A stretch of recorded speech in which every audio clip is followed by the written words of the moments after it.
સુરતના crime branch બિલ્ડિંગમાં આજે અચાનક ભયાનક ભીતિનો માહોલ સર્જાયો છે। મેટ્રો ટનલના કામ દરમિયાન ઇમારતને નુકસાન થવાની આશંકા સર્જાતા મેટ્રોના અધિકારીઓએ આગમચેતીના ભાગરૂપે બિલ્ડિંગમાં લોખંડના મોટા ટેકા ગોઠવી દીધા છે। આ ટેકા બિલ્ડિંગની અંદર જ ગોઠવવામાં આવ્યા છે, જેના કારણે ક્રાઇમ બ્રાન્ચની ઓફિસને ખાલી કરવાની ફરજ પડી।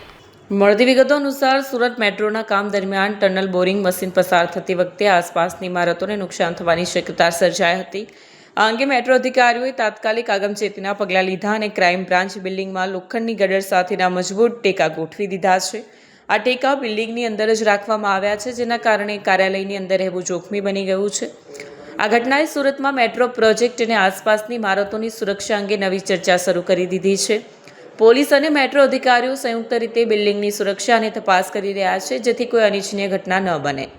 સુરતમાં મેટ્રો રેલની કામગીરી દરમિયાન ફરી એકવાર ભયાનક ઘટના સામે આવી છે।